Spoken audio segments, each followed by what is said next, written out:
Hello friends, welcome all of you to our channel RP maths Gurukul. তো আমাদের চ্যানেলে তোমাদের জন্য WBSSC group C, group D এবং আসন্ন কেপি কনস্টেবলকে কেন্দ্র করে একটি ম্যাথ প্র্যাকটিস ক্লাস চলছে। আমরা আজকের ক্লাসটা আমার শারীরিক অসুস্থতার জন্য করে উঠতে পারিনি, তো কালকের ক্লাস তোমাদের বলেছিলাম প্রোভাইড করব, তো যথারীতি আমি নিয়ে চলে এসেছি আজকের জন্য তোমাদের প্র্যাকটিস ক্লাস। তো আজকে আমরা 4th প্র্যাকটিস ক্লাসে উপস্থিত হয়েছি। 3টে ক্লাস অলরেডি হয়ে গেছে।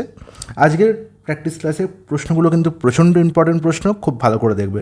এখানে আমি তোমাদের সেই সমস্ত প্রশ্নগুলোই দেখাবো যেগুলো কিন্তু প্রচণ্ড ইম্পর্টেন্ট, কনসেপচুয়াল। ওকে, সমস্ত চ্যাপ্টার থেকে সমস্ত কনসেপ্ট ক্লিয়ার করে দেবো তোমাদের পরীক্ষার আগে অবধি। তোমরা শুধু সাথে থাকো, পাশে থাকো, আর খুব বেশি করে শেয়ার করতে থাকো, আর কিছু করতে হবে না। টেলিগ্রাম চ্যানেলে তোমরা জয়েন হয়ে যাবে, কারণ এখান থেকেই তোমরা কিন্তু এই সমস্ত প্র্যাকটিস সেটগুলোর পিডিএফগুলো ডাউনলোড করতে পারবে। আর তার সঙ্গে আমাদের যে মক টেস্ট অ্যারেঞ্জ করা হচ্ছে এক্সাম ভিত্তিক, যেমন কারেন্টলি কেপি কনস্টেবল এক্সামের মক চলছে, সেই মক টেস্টগুলোর পিডিএফও কিন্তু তোমরা টেলিগ্রাম থেকেই পাবে। ওকে, টেলিগ্রাম চ্যানেলের নাম কি? RP maths Gurukul. চলে আসি প্রথম প্রশ্নে। কী বলা হয়েছে না, এ, বি এবং সি একটি যৌথ ব্যবসায় 4:5:6 অনুপাতে মূলধন বিনিয়োগ করে। খুব ভালো কথা। তাহলে এখানে কি দেখতে পাচ্ছি, মূলধনের অনুপাত বলা হয়েছে। আমার মূলধনের অনুপাত নির্ণয় করতে হবে।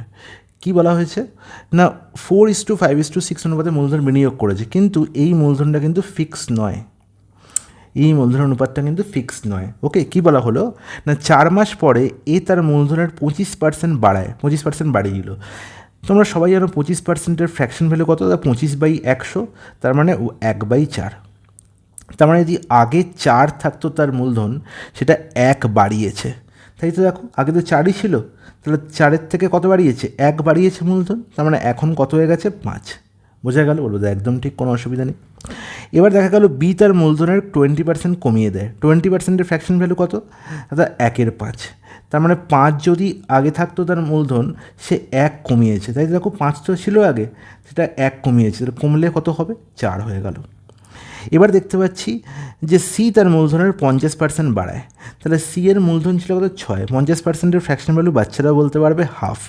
তার মানে যদি আগে 2 থাকতো, সেটা 1 বাড়িয়েছে, কিন্তু 2 এখানে নেই, এখানে কত ছিল? 6। তাহলে আলটিমেট 2-এর ভ্যালু যদি 6 হয়, 1-এর ভ্যালু কত হবে? 3। তার মানে 6টা এখন 3 বেড়ে গেছে। 6 কত ইনক্রিজ করেছে? 3 ইনক্রিজ করেছে। তাহলে 6 + 3 হয়ে যাবে কত? 9। বোঝা গেল? এবার দেখো, আমরা জানি যে যখনই আমাদের লাভ্যাংশের রেশিও বা প্রফিট রেশিও নির্ণয় করতে হয়, তখন আমাকে দুটো জিনিস দেখতে হয়। একটা হচ্ছে তার ইনভেস্টমেন্ট, আর একটা হচ্ছে কত টাইমের জন্য সেই ইনভেস্টমেন্ট হয়েছে। আমি দেখতে পাচ্ছি 4 ইউনিট টাকা এ ইনভেস্ট করেছে, সেটা 4 মাস মাত্র খেটেছে, কারণ 4 মাস পরেই সবাই তাদের মূলধনের কী করেছে? রিভাইজ করেছে, মূলধন বাড়িয়েছে, কমিয়েছে, এসব করেছে। তাহলে এ তার প্রথম 4 ইউনিট মূলধন 4 মাসের জন্য ব্যবসায় রেখেছে, তারপরে সে 1 বাড়িয়েছে, তাহলে 5 হয়েছে তখন মূলধন 4 মাস পরে, সেটা ক মাসের জন্য খেটেছে। বছর শেষে আমি লাভ্যাংশ ক্যালকুলেট করছি, মানে 4 মাস এখানে ইনভেস্ট করেছে, মানে বাকি 8 মাসের জন্য সে 5 ইউনিট ইনভেস্ট করেছে। Is it clear? তাহলে টোটাল কত ইনভেস্ট হলো, এখনই এটাকে গুণ করে যোগ করার কোনো প্রয়োজন নেই। টোটাল যখন লাভ্যাংশ আমি ক্যালকুলেট করব, তাহলে কী করে করব না, প্রফিট রেশিও এরকম হবে। ভালো করে দেখবে যে 4 × 4 + 5 × 8, এটা হচ্ছে এর লাভ্যাংশ। ওকে, এর লাভ্যাংশের পরিমাণ। কিন্তু আমি এখানেই কিন্তু গুণ করে যোগ করব না, কারণ কি আমি বলে দিচ্ছি। তাহলে এটাকে আমি এখন মুছে দিলাম। ওকে, এবার দেখো, যখন বি এর গল্প দেখব, বি তার প্রথম 5 ইউনিট 4 মাসের জন্য ইনভেস্ট করেছে, পরে সেটা কমে 4 ইউনিট হয়েছে, সেটা 8 মাসের জন্য ইনভেস্ট হয়েছে। সি প্রথম 6 ইউনিট 4 মাসের জন্য ইনভেস্ট করেছে, পরে আমি দেখতে পাচ্ছি 9 ইউনিট 8 মাসের জন্য ইনভেস্ট করলো। তাহলে যখন আমি এই দুটো পার্টের এই পার্টটা যোগ করব, এই পার্টটা যোগ করব, এই পার্টটা যোগ করে রেশিও নির্ণয় করব, তখন দেখব 4 এখানে 8 এখানে, এর মধ্যে 4 কমন যাচ্ছে না। তাহলে 4 এখান থেকে বাদ দিয়ে দাও, প্রত্যেকটা থেকে 4 কমন যাবে। তাহলে এখানে 4 কমন গেলে পড়ে থাকবে কত? 2। এখানে 4 কমন গেলে পড়ে থাকবে 2। এখানে 4 কমন গেলে পড়ে থাকবে 2। তাহলে আলটিমেট হয়ে গেল 4 + কত? 10, মানে 14 = 5 + কত হলো এখানে? 8, মানে 13 = এখানে 6 + কত হলো? 18, মানে হচ্ছে 24। তাহলে 14:13:24 হয়ে গেল এদের প্রফিট রেশিও। কোথায় আছে? Option C. এতটা সহজেই প্রশ্নের সমাধান হয়ে যাবে যদি এইভাবে তোমরা সমাধান করো। বুঝতে পারলে সমাধানের টেকনিক কীরকম হলো? দারুণ একটা ইম্পর্ট্যান্ট প্রশ্ন, 4-5টা স্টার দিয়ে রাখো, ঠিক আছে? জীবনেও এই প্রশ্ন যদি পরীক্ষায় আসে, তোমরা কিন্তু আর ভুল করে আসবে না। ওকে, অসাধারণ একটি ট্রিক্স। আর এই যে প্র্যাকটিসগুলো হচ্ছে, সেগুলো তোমাদের করাচ্ছি, আলটিমেট এটা শুধু এসএসসি এই যে WBSSC সিডিকে টার্গেট করে নয়, যে কোনো পরীক্ষা তুমি যাও এই ধরনের এই টাইপেরই প্রশ্ন আসবে, তোমরা সেই পরীক্ষাতেই এই প্রশ্ন এলে একদম অনায়াসে করতে পারবে। ওকে, শুধু যে WBSSC গ্রুপ সি গ্রুপ ডির জন্য আমি ক্লাস করাচ্ছি তা কিন্তু নয়, মাথায় রাখবে এটা। যদি তোমরা SSC জিডির জন্য প্রিপারেশন নাও তার জন্য এই ক্লাসটি খুব ইম্পর্টেন্ট। যদি রেলওয়ের জন্য প্রিপারেশন নাও তার জন্য এটা খুব ইম্পর্টেন্ট। তোমরা যদি SSC CGL দিতে যাও তখনও কিন্তু এই কনসেপ্টই তোমার কাছে আসবে। কনসেপ্ট তোমাদের শেখাচ্ছি, অঙ্ক নয়। ওকে, কনসেপ্ট যখন শিখতে চাও তাহলে তোমরা আমার ক্লাস ফলো করো। এই যে অঙ্ক মুখস্থ করতে চাও তাহলে আমার ক্লাস ফলো করো না, কোনো লাভ হবে না। আমি শুধু অঙ্ককে টার্গেট করে অঙ্ক করাই না, আমি শুধু কনসেপ্ট বোঝাই তোমাদের। ওকে, টেকনিক বোঝে যে কী টেকনিকে তাড়াতাড়ি অঙ্কটা করা যাবে, কত তাড়াতাড়ি তোমরা টেকনিকটা মাথায় নিতে পারবে সেটা তোমাদের উপর ডিপেন্ড করছে। দেখো একটি প্রশ্নটা কী বলা হয়েছে না, একটি বাক্সে 1 টাকা 50 পয়সা 25 পয়সার মুদ্রার সংখ্যার অনুপাত 2:3:4। বাক্সে মোট 180 টাকা থাকলে 50 পয়সার মুদ্রার সংখ্যা কত? দেখো 1 টাকা, তারপরে 50 পয়সা, আর তারপরে হচ্ছে 25 পয়সা। এখানে টাকা আছে, এখানে পয়সা, তাহলে পয়সাকে টাকায় রূপান্তরিত করো। তাহলে 50 মানে হচ্ছে হাফ টাকা বলতে পারি, আর 25 পয়সা মানে হচ্ছে 1/4 টাকা বলতে পারি। ওকে, তাহলে আলটিমেট পয়সা নিয়ে আমি টাকা নিয়ে ভাববো, কারণ এখানে টাকা প্রথমে আছে। ওকে, দেখতে পাচ্ছি 1 টাকার নোট কটা আছে না, দুটো আছে। হাফ টাকার নোট আছে 3টা, আর 1/4 টাকার নোট আছে কটা, 4টা। তাহলে আলটিমেট এটা হচ্ছে মুদ্রার সংখ্যা রেশিও। তাহলে ভ্যালু কত হলো, এটা হচ্ছে সংখ্যা, নাম্বারস। আর ভ্যালু কত হবে, 1 টাকার নোট, এটা ডিনোমিনেশন। ওকে, তাহলে 1 টাকার নোট দুটো আছে, তার মানে 2 টাকা পেয়েছি এখান থেকে। দাদা হাফ টাকার নোট 3টে আছে, মানে 3/2 টাকা পেয়েছি এখান থেকে।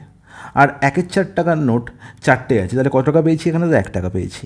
তাহলে আলটিমেট কত হলো, 2 + 1 3 + 3/2, মানে হচ্ছে কত হলো, আলটিমেট 9/2 হলো। হ্যাঁ কি না, 2 × 4, 4 আর 2 6, 3 9 একদম।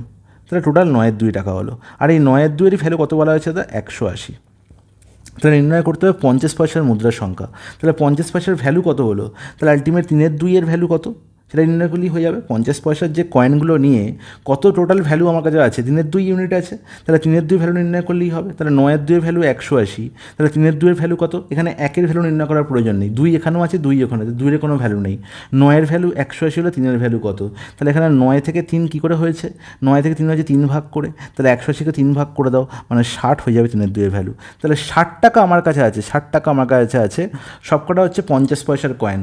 তাহলে আলটিমেট কতগুলো 50 পয়সা নিলে 60 টাকা হবে। তাহলে আমি বলতেই পারি যে 60কে যদি আমি কী করি, 2 গুণ করে দিই, তাহলেই আমি পেয়ে যাব কি, নাম্বার অফ 50 পয়সার কয়েন। কারণ কি, দুটো 50 পয়সা নিয়ে 1 টাকা হয়, তাহলে 120টা 50 পয়সা নিলে তবেই তো 60 টাকা হবে। Is it clear? বলো তো, জলের মতো পরিষ্কার, অপশান এ হয়ে যাবে কারেক্ট অ্যান্সার। নেক্সট প্রশ্ন বলছে কি, নৌকা স্রোতের প্রতিকূলে এক নির্দিষ্ট দূরত্ব 8 ঘন্টায় যায়, স্রোতের অনুকূলে সেই দূরত্ব 6 ঘন্টা অতিক্রম করে, স্থির জলের নৌকার গতিবেগ ও স্রোতের গতিবেগ অনুপাত কত? তোমাদের একটি প্রশ্ন এরকম ছিল যে প্রতিকূলে বেগ মানে হচ্ছে প্রতিকূলের টাইম, মানে আমি দেখতে পারি এটাকে ডাউন স্ট্রিম, আর প্রতিকূল হচ্ছে আপস্ট্রিম, আর ডাউন স্ট্রিমের বেগ বলা ছিল। সেখান থেকে আমি বলেছিলাম যে নৌকার গতিবেগ বা স্রোতের গতিবেগ কীভাবে নির্ণয় করতে হয়, এখানে দুটোর রেশিও নির্ণয় করতে বলেছে। ওকে, আমরা জানি যে নৌকার গতিবেগ যদি ডাউন স্ট্রিম আর আপস্ট্রিম থাকে তাহলে ডাউন প্লাস আপ বাই 2 লিখতে হয়, আর স্রোতের গতিবেগ ডাউন মাইনাস আপ বাই 2 লিখতে হয়। কিন্তু আমি যখন রেশিও করব তখন এই বাই 2 লেখার আর প্রয়োজন নেই, ডাইরেক্ট ডাউন প্লাস আপ আর ডাউন মাইনাস আপ। ওকে, কিন্তু দুঃখের বিষয় এখানে বেগ দেওয়া নেই, আপ আর ডাউনের টাইম দেওয়া আছে। তাহলে আমি টাইম রেশিও বলতে পারি কার না, ডাউন ইজ টু আপ, এর টাইম রেশিও কত, ডাউনের দেখতে পাচ্ছি 6 টাইম লাগছে, আর আপে দেখতে পাচ্ছি 8 ঘন্টা টাইম লাগছে, তাহলে এটা হচ্ছে টাইম রেশিও। ওকে, তাহলে 6:8 মানে হচ্ছে 3:4 বলতে পারি। আর আমরা জানি এই ডিস্টেন্স যদি সেম থাকে তাহলে টাইমের উল্টো করে দিলে, টাইমের ইনভার্স করলে আমি কী পেয়ে যাবো, স্পিড পেয়ে যাবো। তাহলে স্পিড রেশিও কী হয়ে যাবে, 4:3, দ্যাটস ইট। তাহলে এবার বলো আমার স্থির জলের নৌকার বেগ, তার মানে ratio of boat is to কি স্ট্রিম কত হবে, অর্থাৎ ডাউন প্লাস আপ মানে 4 + 3 7, আর ডাউন মাইনাস আপ মানে 4 - 3 1, ব্যাস 7:1 হয়ে যাবে কারেক্ট অ্যান্সার অপশানে। তাহলে এতটা সহজেই প্রশ্নের সমাধান হবে যদি কনসেপ্ট ক্লিয়ার থাকে। নেক্সট প্রশ্ন বলছে এ বি সি একটি কাজ 12, 15, 20 দিনে করতে পারে। তারা একসঙ্গে কাজ শুরু করে, দুদিন পরে এ কাজ ছেড়ে চলে গেল, বাকি কাজটা বি সি কতদিনে করবে? খুব ভালো একটা প্রশ্ন, এই কনসেপ্টের প্রশ্ন আসবেই। এ একটা কাজ করছে 12 দিনে, বি সেই কাজটা করছে 15 দিনে, সি সেই কাজটা করছে 20 দিনে। তার মানে টোটাল দেখতে পাচ্ছি এখানে কত কাজ, 12, 15 আর 20 এলসিএম কত, 60। তারপরে 60 ইউনিট কাজ এ 12 দিনে করছে, তাহলে এর এফিসিয়েন্সি কত, 60/12 5, 60/15 4, বির এফিসিয়েন্সি 60/20 3 হয়ে যাবে। সি এর এফিসিয়েন্সি মানে একদিনে কত ইউনিট কাজ করে? এ একদিনে 5 ইউনিট করে, বি একদিনে 4 ইউনিট করে, সি একদিনে 3 ইউনিট করে। ওকে, এবার কি দেখতে পাচ্ছি, তারা একসাথে কাজ শুরু করলো, দুদিন পরে এ চলে যায়। তাহলে দুদিন তারা কত ইউনিট কাজ করে ফেলেছে? না 5 ছেড়ে 9 3 12, তাহলে 12 ইউনিট একদিনে করে, তাহলে দুদিনে করে 24 ইউনিট। তাহলে 24 ইউনিট কাজ অলরেডি হয়ে গেছে। তাহলে পড়ে আছে কতটা কাজ? 60 - 24, এটা আমার পড়ে আছে। এই কাজটা কে করবে? বি আর সি করবে। তাহলে 60 - 24 ইউনিট কাজ করবে বি আর সি। কতদিন টাইম লাগবে? না বি আর সি একসঙ্গে 4 + 3 7 ইউনিট কাজ করে। তাহলে 60 - 24/7 হচ্ছে টাইম। কত হচ্ছে দাদা? 60 থেকে 20 বিয়োগ করলে হচ্ছে 40, মানে আলটিমেট 36। হ্যাঁ 36 হচ্ছে কেন? 36/7। বাকি কাজটা বি আর সি করছে, তো একদম 60 3 এখানে হচ্ছে। তাহলে একসাথে কাজ শুরু করলো, দুদিন পরে এ কাজ ছেড়ে চলে গেল, বাকি কাজটি বি আর সি কতদিনে শেষ করবে? তাহলে 7 × 5 = 35, 5 × 1 = 7 দিন। 5 × 1 = 7 দিন হওয়া উচিত। তাহলে এখানে 5 × 1 = 7 দিন নেই, আমি অ্যাপ্রক্স 5 দিন ধরলাম। ওকে, 5 × 1 = 7ই হবে ডাইরেক্ট এক্স্যাক্ট আনসার, এটাই আনসারে থাকা উচিত। ওকে, একটু ঠিক করে নিও এটা। 60 - 24 একদম ঠিকই আছে। 24 ইউনিটই কাজ হচ্ছে। 5 ছেড়ে 9 3 12, 12 2 × 24, 60 থেকে 24 বিয়োগ করলে কত? 36, 36/7, একদম ঠিক আছে, কোনো অসুবিধা নেই। একটি গোলকের আয়তন বলা হয়েছে 4851 ঘন সেন্টিমিটার, এর পৃষ্ঠতলের ক্ষেত্রফল কত হবে? আচ্ছা, তোমরা জানো কি গোলকের আয়তনের ফর্মুলা কি? তারা কিছুই নয়, 4/3 পাই আর কিউব। 4/3 পাই আর কিউব হচ্ছে কত? 4851 এর সঙ্গে সমান। যখন কিছু আচ্ছা বলাই আছে পাইয়ের ভ্যালু 22/7, যখন কিছু বলা থাকবে না তাও পাইয়ের ভ্যালু 22/7 ধরে নেবে। ওকে, তারপরে এখান থেকে আর কিউবের ভ্যালু আমি বলতে পারি, অর্থাৎ 4851 ইন্টু 4/3 উপরে গেলে 3/4 হয়ে যাবে, আর পাইয়ের ভ্যালু 22/7, উপরে গেলে উল্টে গেলে 7/22 হয়ে যাবে। ওকে, তাহলে আমি দেখতে পাচ্ছি এখানে অবশ্যই 11 দিলে কাটাকুটি যাবে, 4 আর 5 9, 8 আর 1 9, তাহলে 11 4 44, এখানে দেখতে পাচ্ছি এখানেও 4, এখানে 1, 441, 11 2 22। তাহলে দেখো আলটিমেট আর কিউব কত হচ্ছে? 441 হচ্ছে 21 স্কোয়ার, আর 3 × 7 মানে 21 কিউব আছে, আর নিচে আছে কত? 2 কিউব। হ্যাঁ কি না, 4 2 8 তো। তার মানে আলটিমেট আর এর ভ্যালু কত হলো? এটা হচ্ছে আর কিউবের ভ্যালু। তাহলে এখান থেকে আর এর ভ্যালু কত বলতে পারি? অর্থাৎ 21 একটা নেবো, 2 একটা নেবো, তার মানে 21/2 হয়ে যাবে আমার, 21/2 যাবে আর এর ভ্যালু। এবার নির্ণয় করতে হবে কি দাদা? পৃষ্ঠতলের ক্ষেত্রফল। পৃষ্ঠতলের ক্ষেত্রফল আমার কি আলটিমেট এর ফর্মুলা কি? অর্থাৎ পৃষ্ঠতলের ক্ষেত্রফলের ফর্মুলা হচ্ছে গোলকের 4 পাই আর স্কোয়ার। 4 পাই কত? আর স্কোয়ার। তাহলে দেখো 4 পাই আর স্কোয়ার, তাহলে 4-এর ভ্যালু 4 তো রইলই। এবার দেখো আমি দেখে বলতে পারি যে যেটা আমার আনসার হবে সেটা 4 দিয়ে পুরোপুরি কী যাবে? 4 দিয়ে পুরোপুরি ভাগ যাবে। তাহলে 4 দিয়ে পুরোপুরি ভাগ যাবে, সেটা এখানে 86 পুরোপুরি ভাগ যায় না। 4 দিয়ে ভাগ যাবে মানে কি?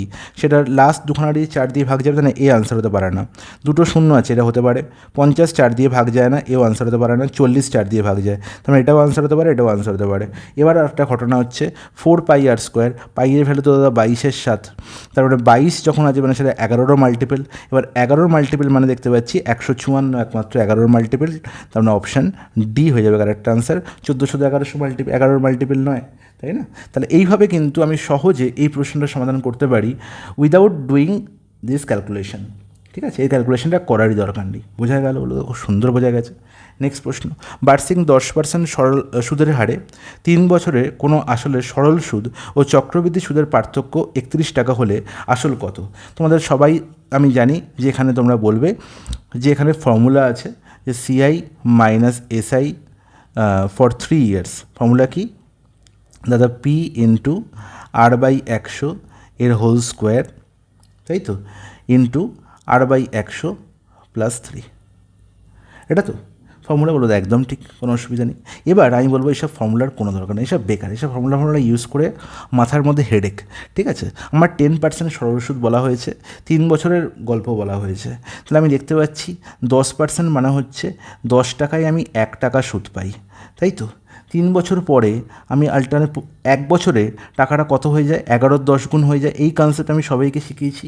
তাহলে 3 বছরে এ আর পি এর রেশিও কী হবে, 11/10 হোল কিউব, তার মানে 1331/1000। তার মানে 1000 টাকা যদি আমার প্রিন্সিপাল হয় সেটা 1331 অ্যামাউন্ট হয়ে যায়। তার মানে আমি বলতে পারি কম্পাউন্ড ইন্টারেস্ট কত হচ্ছে, অর্থাৎ 331। কম্পাউন্ড ইন্টারেস্ট কত হচ্ছে, 331 ফর 3 ইয়ার্স, 3 বছরে কম্পাউন্ড ইন্টারেস্ট কত, 331। তাহলে 1000 টাকা রাখলে আমি সরল সুদ মানে সিম্পল ইন্টারেস্ট কত পাই, হ্যাঁ 10% তো সুদের হার। তাহলে 1000 টাকার উপর 3 বছরের সুদ কত হবে, 30%। তাহলে 1000 টাকা 30% মানে কত টাকা, 300 টাকা না? বলবো একদম ঠিক। এটা ডিফারেন্স কত দাদা, 31 না? বলবো একদম ঠিক। তাহলে 31 এখানেও দেখতে পাচ্ছি, 31 এখানেও দেখতে পাচ্ছি। তার মানে 31-এর ভ্যালু 31 মানে 1 ইউনিটের গল্প আছে ইন্টু 1। তাহলে আলটিমেট প্রিন্সিপাল কত হবে, 1000 ইন্টু 1। তার মানে হচ্ছে 1000 টাকাই আমি কী করেছিলাম, ইনভেস্ট করেছিলাম। তাহলে আসল কত ছিল, 1000 টাকা। অপশন এ হয়ে যাবে কারেক্ট আনসার। কোনো ফর্মুলার প্রয়োজন হলো কি, কোনো ফর্মুলার প্রয়োজন নেই। এখানে 4 বছর দিতে পারে, এখানে 5 বছর দিতে পারে। তাহলে সবসময় আমি কী করবো, 11-10 পাওয়ার তত হবে। 4 বছরের গল্প হলে 11-10 পাওয়ার হতো 4, মানে 11/2 whole to the 11/10 whole to the power 4। তাহলে সেখানে আমি কী পেয়ে যেতাম না, A/P এর গল্প পেয়ে যেতাম আফটার 4 ইয়ার্স। তারপরে সেখান থেকে আমি কম্পাউন্ড ইন্টারেস্ট বের করতে পারতাম। এবার এখানে একটা ঘটনা ঘটতে পারতো, যেখানে 31-এর জায়গায় অ্যাকচুয়ালি 31 টাকা, এখানে 31-এর জায়গায় অন্য কিছু থাকতে পারতো। তাহলে সেটার সঙ্গে এটা রিলেট করতাম যে এত ইউনিট ইজিক্যাল টু হচ্ছে 31 রুপিস বা সামথিং রুপিস। তাহলে এখানে 1 ইউনিটের ভ্যালু হচ্ছে কত না, 1 টাকা। তাহলে 1000 ইউনিটের ভ্যালু কত, 1000 টাকা। এখানে 1 ইউনিটের ভ্যালু 1 টাকা বেরিয়েছি বলেই 1000 আমার কারেক্ট আনসার হয়ে গেছে। 1 ইউনিটের ভ্যালু যা খুশি হতে পারতো, যত বেরোতো তার সঙ্গে 1000 গুণ। ওকে, নেক্সট প্রশ্ন দেখো। প্রশ্নটার মধ্যে আলটিমেট কিছুই নেই। আমরা দেখব যে এখানে পাশে যে যোগগুলো আছে +1 +1 +1, এগুলো কতবার, 3বার আছে। তোমার কাজ কী হবে, লাস্টে যে ভগ্নাংশটা আছে সেই ভগ্নাংশটাকে এরকম লিখে দাও। 1/2 আছে, 1 পরে 1 তারপরে 2 লেখো, ঠিক আছে, পাশাপাশি লিখে দাও, ব্যাস। এরপরে তোমার কাজ কি, এই +1 +1 +1 যেটা আছে সেটা ওপরে লিখে দাও, +1 +1 আর +1। যদি প্লাস না থেকে মাইনাস থাকতো তাহলে মাইনাস লিখতাম, এটা মাথায় রাখবে। সাধারণত অনেক জায়গায় বলে যে এগুলো লেখার প্রয়োজন নেই, পাশাপাশি জুড়তে থাকো, পাশাপাশি অ্যাড করতে থাকো, ওরকম করবে না। কনসেপ্ট কী বলে, যে ওপরে এই যে +1, ঠিক আছে, এর সঙ্গে কি হয়, এর নিচের 2 এখানে গুণ হয়, আর পাশের 1 কী হয়ে যায়, যোগ হয়ে যায়। তাহলে একদম উপরের থেকে শুরু করে প্রথমে গুণ, তারপরে পাশে যোগ, এটা হচ্ছে মেন কনসেপ্ট। এই প্রসেস ফলো করতে হয়। তাহলে 1-এর সঙ্গে 2 গুণ করলে 2 + 1 হয়ে যাবে 3। এই 3টা ঠিক 1-এর তলায় লিখে দাও। ওকে, তারপর আবার সেম প্রসেস। তারপর একে ভুলে যাও। দেখো এই ওপরে 1 আছে, এর সঙ্গে কী করব, ঠিক তার নিচে 3, একে গুণ করব, তার পাশে যে আছে সে যোগ। তাহলে 3-1-কে 3 + 2 5, 5 ঠিক এই 1-এর তলায় লিখে দাও। তারপর একে ভুলে যাও। তাহলে আবার দেখো এই 1-এর সঙ্গে কী হয়ে যাবে, 5 গুণ, তাহলে 1-এর সঙ্গে 5 গুণ করলে 5, 5-এর সঙ্গে আবার কী হয়ে যাবে, 3 যোগ, তাহলে আলটিমেট হয়ে গেল 8। এবার এই 3কে ভুলে যাও। তাহলে আলটিমেট যে দুটো নাম্বার পেলাম, এই দুটো নাম্বার নিয়ে যে ভগ্নাংশ হবে সেটাই হচ্ছে কারেক্ট আনসার। এবার প্রশ্ন হচ্ছে আমি কী লিখবো, আগে 5 তারপরে 8, না আগে 8 তারপরে 5? সবসময় মনে রাখবো এই ব্যক্তিকে আগে লিখবো, তারপরে এই ব্যক্তিকে। তার মানে 8/5 হয়ে যাবে কারেক্ট আনসার, 5/8 কিন্তু নয়, এটা মাথায় রাখবে। তাহলে 8/5 কোথাও নেই, কোনোটাই নয়, অপশন ডি হবে correct answer. Is it clear? হলো জলের মতো পরিষ্কার, কোনো অসুবিধা নেই। বলছি যে অসাধু ব্যবসায়ী ক্রয় মূল্যেই দ্রব্য বিক্রি করে, কিন্তু 1 কেজি দ্রব্যের পরিবর্তে 950 গ্রাম দ্রব্য দেয়। তার মানে সে কী করে না, কোয়ান্টিটিতে প্রফিট করে। যখন কোয়ান্টিটিতে প্রফিট হয় তখন যেটা সে বিক্রি করে 950 গ্রাম সে বিক্রি করছে কতর জায়গায়, 1000 গ্রামের জায়গায়। 1 কেজি মানে কি 1000 গ্রাম, তাহলে 1000 গ্রামের জায়গায় সে 950 গ্রাম বিক্রি করছে। যে কোয়ান্টিটি সে বিক্রি করছে সেটা হচ্ছে আমার কি, সেটা হয়ে যাচ্ছে আমার কি না কস্ট প্রাইস। ওকে, আর যে কোয়ান্টিটি তার বিক্রির কথা ছিল সেটা হচ্ছে তার সেলিং প্রাইস। ওকে, তাহলে আলটিমেট ডিফারেন্স কত, 50। তাহলে 50 তার প্রফিট কতয় না, সিপি মানে 950 ইন্টু 100, দ্যাটস ইট। ওকে, কাটাকুটি করে ফেলো, 5 19 95, তাহলে 100/19, 100/19। এবার 100/19 মানে কত হয়ে যাচ্ছে, 5 হয়ে যাচ্ছে, 5 19 95, সে কী কথা, 5 পূর্ণ 5 19, একদম অপশান এ হয়ে যাবে কারেক্ট অ্যান্সার। তাহলে এত পার্সেন্ট তার প্রফিট হচ্ছে। নেক্সট প্রশ্ন, A square plus B square plus C square is equal to 2 into A plus B plus C minus 3। যখনই এই স্টেটমেন্টটা থাকবে মনে রাখবো কি এ বি আর সি প্রত্যেকের ভ্যালু কত করে হবে, 1 করে হবে। তার মানে কারেক্ট অ্যান্সার কত হবে, A plus B plus C is equal to 3। কী করে হলো দাদা একবার দেখিয়ে দিই। A square plus B square plus C square is equal to কত বলা হয়েছে দাদা, 2a plus 2b plus 2c minus 3, 2 দিয়ে গুণ করে এলাম। এবার দেখো এই 2a দিয়ে এপারে আসে কী লিখতে পারি, এটাকে সাজিয়ে লিখবো এ স্কোয়ার মাইনাস 2a, আর এই মাইনাস 3 এপারে এলে কী যাবে, প্লাস 3 হয়ে যাবে। প্লাস 3 থেকে দিই প্লাস 1 ধার নিই, লিখতে পারি এরকম লিখলাম। বি স্কোয়ার 2bটা এপারে এলে কী হবে, মাইনাস 2b, আবার এই প্লাস 3 থেকে 1 ধার নিয়ে প্লাস 1 লিখতে পারি, একদম ঠিক। সি স্কোয়ার 2c এপারে এলে মাইনাস 2c, আর প্লাস 3 থেকে আরও 1 পড়ে আছে তাহলে প্লাস 1 ইজিক্যাল টু আলটিমেট 0 লিখতে পারি, বলো একদম ঠিক। তাহলে এবার দেখো এ মাইনাস 1-এর হোল স্কোয়ার এই পার্টটা, এ মাইনাস 1-এর হোল স্কোয়ার, এই পার্টটা কী দিল বি মাইনাস 1-এর হোল স্কোয়ার, আর এই পার্টটা কী দিল সি মাইনাস 1-এর হোল স্কোয়ার, আলটিমেটলি যোগফল কত 0। তাহলে সবসময় মনে রাখবো যে 3টে স্কোয়ার সংখ্যার সাম যদি 0 হয়, 3টে তার অধিক থাকতে পারে, কোনো অসুবিধা নেই। তাহলে সবসময় মনে রাখবো যে ইন্ডিভিজুয়ালি আমি 0 বলতে পারি। তার মানে কি এ মাইনাস 1 ইজিক্যাল টু 0 বলতে পারি, বি মাইনাস 1 ইজিক্যাল টু 0 বলতে পারি, আর সি মাইনাস 1 ইজিক্যাল টু 0 বলতে পারি। তার মানে এ এর ভ্যালু হয়ে যাবে 1, বি এর ভ্যালু হয়ে যাবে 1, আর সি এর ভ্যালু হয়ে যাবে 1।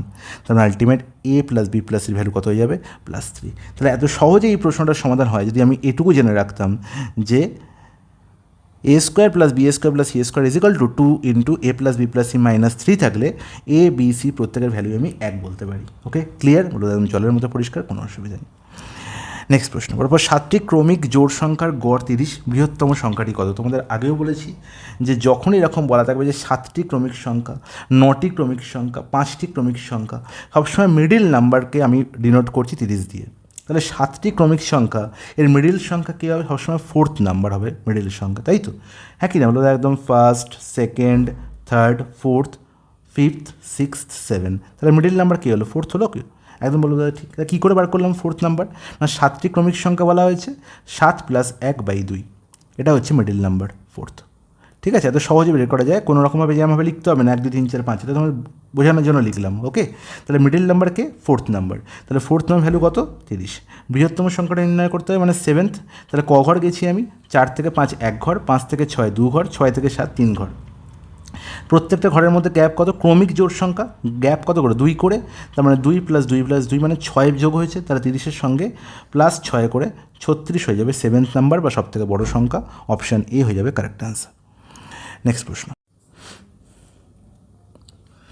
দেখো এই প্রশ্নে কী বলা হয়েছে না, একটি সংখ্যাকে 4 5 এবং 6 দিয়ে ভাগ করলে প্রতি ক্ষেত্রে 1 অবশিষ্ট থাকে, সংখ্যাটি 7 দ্বারা বিভাজ্য হলে ক্ষুদ্রতম সংখ্যাটা নির্ণয় করো। এই ধরনের প্রশ্নে এই পার্টটা করারই দরকার নেই, ঠিক আছে, এই পার্টটা দেখারই দরকার নেই। যখনই দেখছি সংখ্যাটা 7 দ্বারা বিভাজ্য, তাহলে যেটা আনসার হবে সেটা 7 দিয়ে বিভাজ্য হবে। 61 কি 7 দিয়ে ভাগ যায়, যায় না। 121 কি 7 দিয়ে ভাগ যায়, যায় না। কী করে ভাববে 7-এর বিভাজ্যতা কী করে নির্ণয় করতে জানো কি, ডিভিজিবিলিটি টেস্ট একবার দেখে নাও। দেখো 121 এটা 7 দিয়ে ভাগ যায় কিনা কী করে বুঝবো, সবসময় ইউনিট ডিজিট কী আছে দেখতে পাচ্ছি 1, এই 1কে 2 দিয়ে গুণ করে দাও, 2 দিয়ে গুণ করলে কত হবে 2, এই 2 রিমেনিং যে নাম্বারটা আছে, রিমেনিং নাম্বারটি কত 12, 12 থেকে বিয়োগ করে দাও 10, 10 কি 7 দিয়ে ভাগ যায়, ভাগ যায় না, তার মানে 121ও 7 দিয়ে ভাগ যায় না। 61 তো 2 অঙ্কের সংখ্যা, নির্ণয় এটাকে চেক করার কোনো দরকার নেই। সিমিলারলি 181 একে দেখো তো চেক করে, আমি কি বললাম যে ইউনিট ডিজিটকে বাদ দিয়ে দাও, বাকি 18কে আলাদা করে দাও। 1কে 2 দিয়ে গুণ করলে কত হয় 2, 2 18 থেকে বিয়োগ করে দাও 16, 16 কি 7 দিয়ে ভাগ যায়, যায় না, তার মানে এও আনসার হতে পারে না 301। সিমিলারলি 1কে 2 দিয়ে গুণ করলে কত হয় 2, 30 থেকে 2 বিয়োগ করে দাও কত হয় 28, 28 কি 7 দিয়ে ভাগ যায়, একদম 7 4 28, তার মানে 301 হবে correct answer. Is it clear, জলের মতো পরিষ্কার, অঙ্ক তো করতেই হলো না। একজন বিক্রেতা একটি দ্রব্য 10% ক্ষতিতে বিক্রি করে, যদি সে দ্রব্যটি 332 টাকা বেশি মূল্যে বিক্রি করত তবে তার 10% লাভ হতো।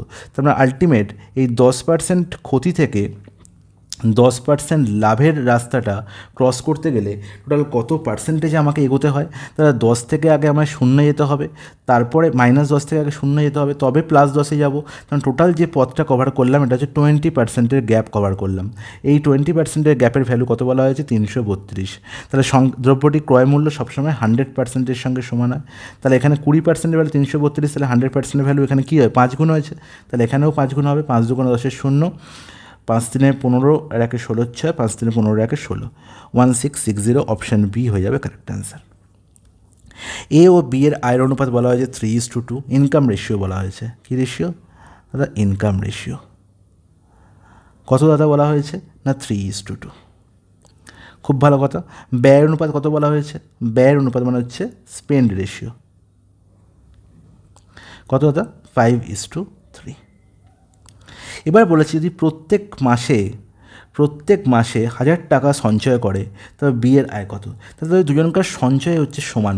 এই 1000 টাকা বলেছে, আর যদি নাও বলে থাকতো, যদি বলে সঞ্চয় সমান, এই গল্পটা বলা থাকতো, তাহলে আমাকে সঞ্চয় সমান করার জন্য কী করতে হতো? তুমি বলবো দাদা ইনকাম রেশিও 3:2, তার মানে হচ্ছে ইনকাম 3x এর, আর বি এর ইনকাম হচ্ছে 2x, আর বি স্পেন্ড করে 5y, আর এ স্পেন্ড করে 5y, তাহলে বি স্পেন্ড করছে 3y।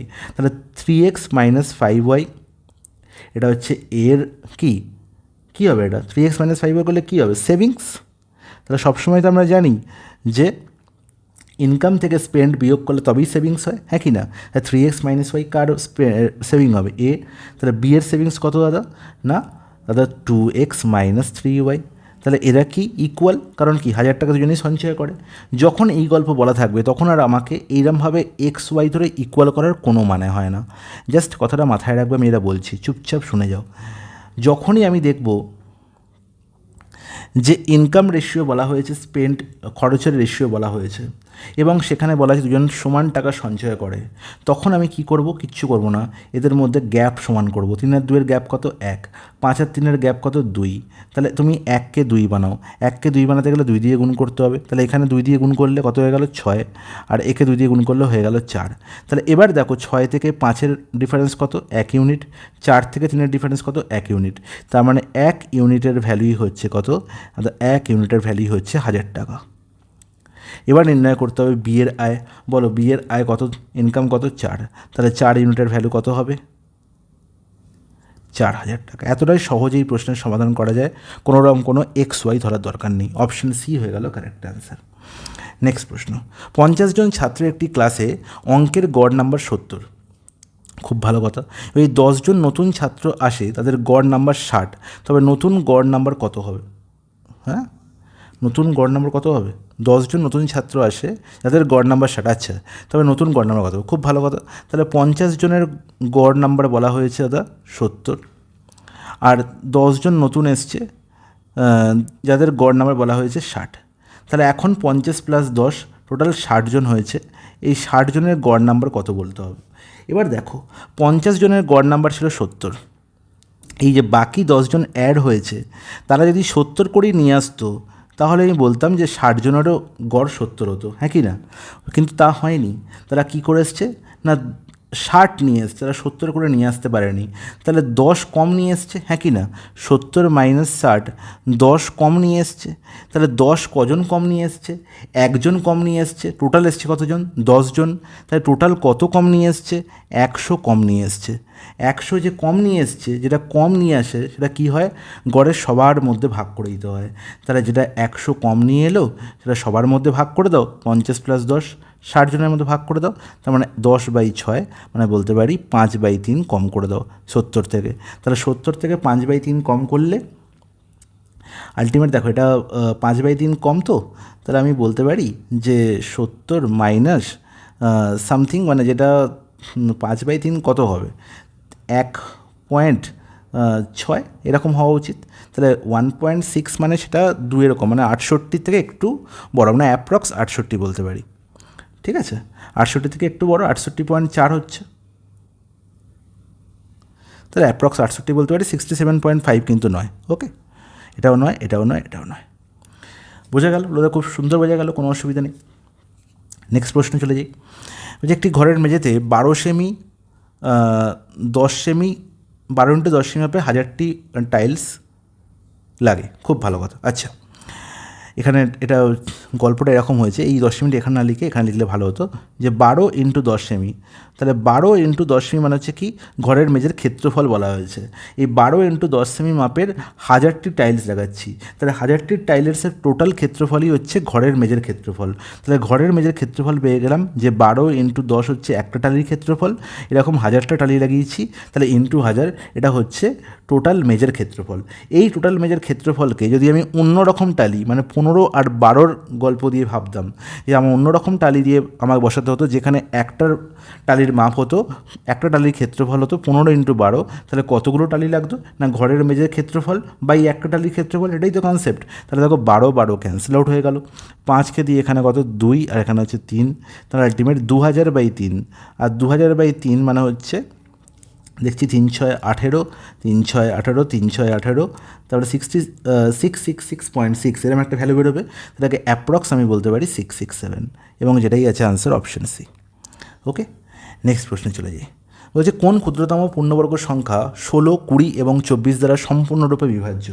এই ধরনের প্রশ্ন করার আগে আমি সবসময় বলে দেবো যে এলসিএম এসি তোমাদের আমি নতুন একটা ক্লাস করাবো, যেটা কমপ্লিট এসিএম এলসিএম আমি কভার করব, খুব তাড়াতাড়ি সেই ক্লাসটা আসবে, এবং সেই ক্লাসে তোমাদের দেখাবো যে যখন এই ধরনের প্রশ্ন দেবে আমার ক্ষুদ্রতম সংখ্যা থেকে এলসিএম করা শুরু করে দেবো না, আমায় বলেছে ক্ষুদ্রতম পূর্ণবর্গ সংখ্যা, ভালো করে বুঝবে। পূর্ণবর্গ সংখ্যা হলে দেখো তো চারটের মধ্যে এই চারটে অপশানের মধ্যে পূর্ণবর্গ সংখ্যা কোথায় আছে? Perfect square number. আমি জানি লাস্টে দুটো শূন্য আছে, মানে এটাকে লিখতে পারি 16 × 100। 100 তো পারফেক্ট স্কোয়ার নাম্বার, 16 যদি পারফেক্ট স্কোয়ার নাম্বার হয় তাহলে পুরোটা পারফেক্ট স্কোয়ার নাম্বার হবে, হ্যাঁ কি না বলো? একদম ঠিক। আর 16 তো পারফেক্ট স্কোয়ার হবে 4 স্কোয়ার, তার মানে এটা আনসার হতে পারে 36 × 100। বলো 36 কি পারফেক্ট স্কোয়ার নাম্বার? কখনোই নয়, তাহলে এটা আনসার হতে পারে না। 24 × 100, 24 কি পারফেক্ট স্কোয়ার নাম্বার? না। 48 কি পারফেক্ট স্কোয়ার নাম্বার? না। তাহলে একমাত্র পারফেক্ট স্কোয়ার নাম্বার 1600ই আছে, 1600 হয়ে যাবে কারেক্ট আনসার, কোনো অঙ্ক করার প্রয়োজন নেই। এই ধরনের ট্রিক্স কিন্তু মাথায় রাখতে হবে পরীক্ষা হলে, তবে কিন্তু তাড়াতাড়ি তোমার পাশে যে বসে আছে তার সঙ্গে তোমার ডিফারেন্স তৈরি হবে। ওকে, নেক্সট প্রশ্ন বলছে একটি সংখ্যাকে 5 দিয়ে ভাগ করতে বলায় এক ছাত্র ভুল করে 5 দিয়ে গুণ করলো, তাহলে সঠিক উত্তরের চেয়ে 100 বেশি হলো, তাহলে সংখ্যাটি কত? এই ধরনের প্রশ্নে কখনো আমি এক্স ধরবো না, আমি ধরবো সংখ্যাটা হচ্ছে 1।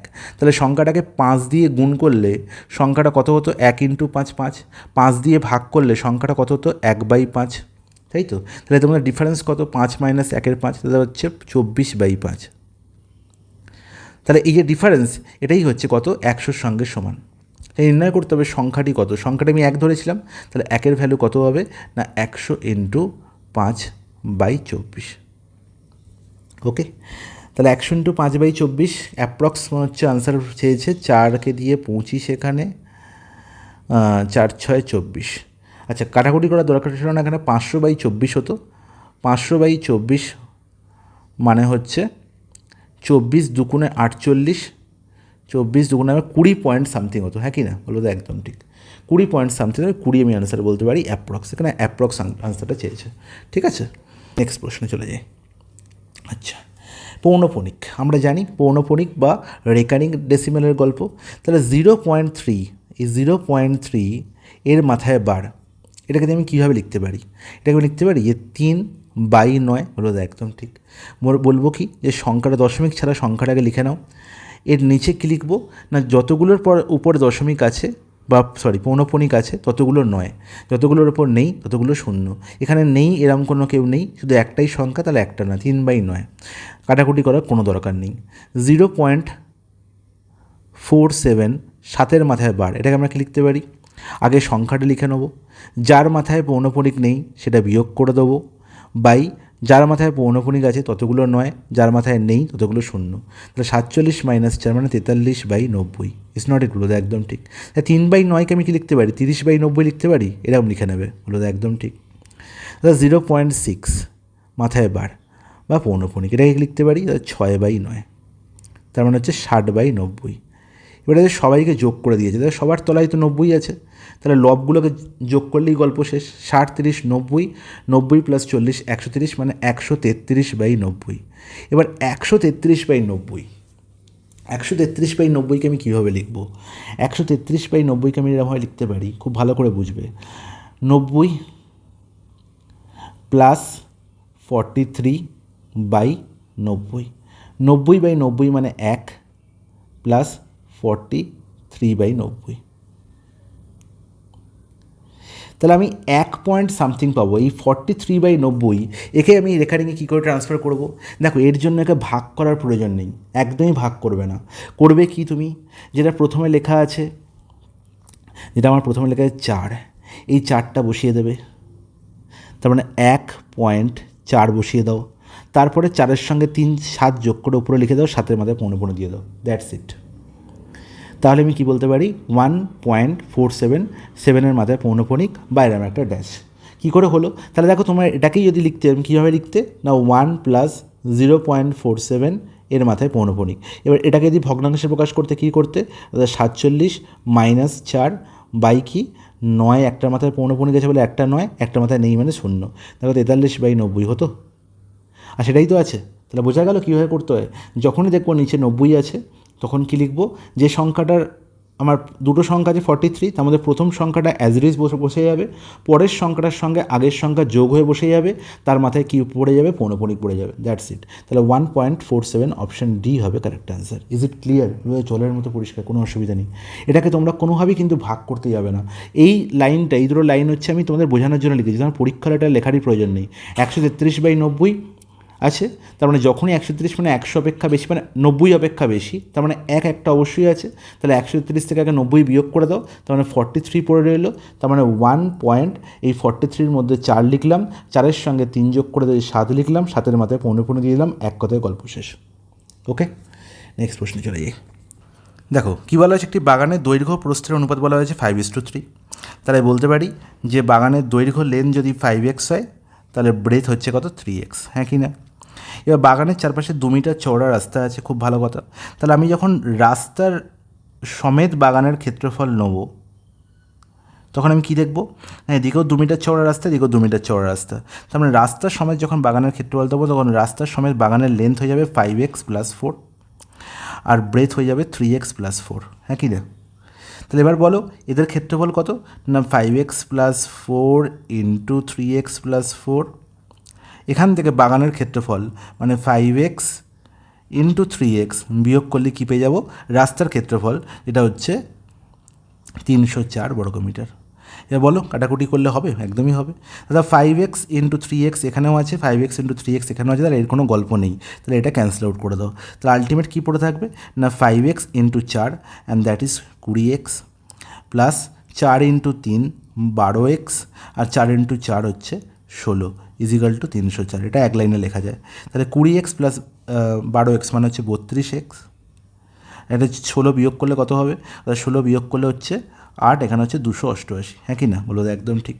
কাটাকুটি হচ্ছে, এক্সের ভ্যালু কত, এক্সের ভ্যালু হচ্ছে আমি দেখতে পাচ্ছি 9, এক্সের ভ্যালু কত, 9।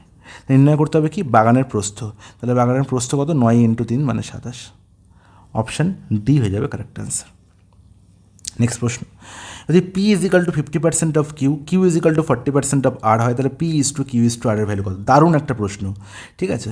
P = 50% অফ Q, এখান থেকে আমি ডাইরেক্ট বলতে পারি যে P/Q = 50%, and that means half. 50% মানে সবাই জানি হাফ, P/Q হচ্ছে হাফ। আর দেখো Q = 40% অফ R, তার মানে Q/R এখান থেকে বলতে পারি আমি কত, 40%, আর 40% মানে হচ্ছে কত, 2/5। 20% মানে কত, 1/5। তাহলে 40% কত হবে, 2/5। তাহলে দেখো এখানে Q এর ভ্যালু হচ্ছে 2, আর এখানেও Q এর ভ্যালু হচ্ছে 2, হ্যাঁ কি না? ওর থেকে সহজে কিছু বলা সম্ভব নয়। তাহলে বলো এবার P = Q = R কত হবে? তাহলে P এর ভ্যালু 1, Q এর ভ্যালু 2, আর R এর ভ্যালু হচ্ছে 5। তাহলে 1:2:5 অপশান সি হয়ে যাবে correct answer. Is it clear? জলের মতো পরিষ্কার, কোনো অসুবিধা নেই, হ্যাঁ কি না? এখানে Q এর ভ্যালু কত, 2 তো, আর এখানে Q ভ্যালু কত হলো, Q/R = 40%, 40% মানে কত, 2/5, তাহলে 2/5। আমাকে যদি এখানে Q এর ভ্যালু আর এখানে Q এর ভ্যালু সমান না হতো, তাহলে আমার সমান করতে হতো, বা এটাকে এরকমভাবে লিখতে পারতাম, খুব ভালো করে বুঝবে, যে P = Q = 1:2 লিখতে পারতাম, ওকে। আর এখানে Q = R লিখতে পারতাম 2:5, ওকে, যদি আমাকে 2 এখানে দেখতে পেতাম সমান হচ্ছে না, তাহলে আমাকে সমান করে নিতে হতো, তারপরে P/Q/R আর করতে পারতাম। ওকে, তাহলে ডাইরেক্ট আনসার 1:2:5, অপশন সি হয়ে গেল কারেক্ট আনসার। এই ছিল আজকে 20টা প্রশ্নের সমাধান। আশা করি প্রত্যেকে খুব ভালো বুঝতে পেরেছো। যে বুঝতে পারোনি যেখানে, সে আমাকে কমেন্টে জানাবে। সবথেকে মেন কনসেপ্ট ছিল এটা, এই কনসেপ্টটা খুব ভালো কনসেপ্ট, তোমাদের বুঝিয়েছি। আর কি ভালো কনসেপ্ট ছিল, এটাও দারুণ একটা কনসেপ্ট। ঠিক আছে, প্রত্যেক প্রশ্নে কনসেপ্ট লুকিয়ে আছে। ঠিক আছে, দেখো এখানেও দেখো একটা দারুণ কনসেপ্ট শেখালাম তোমাদের।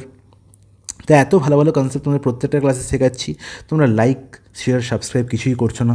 আমাকে আরও ভালো করে ক্লাস করাতে দাও, তোমরা শুধু এগুলো করতে থাকো, আরও আমার মধ্যে কী আসবে, এন্থু আসবে তোমাদের ভালোভাবে ক্লাস করানোর। চলো টাটা, নেক্সট ক্লাসে দেখা হচ্ছে।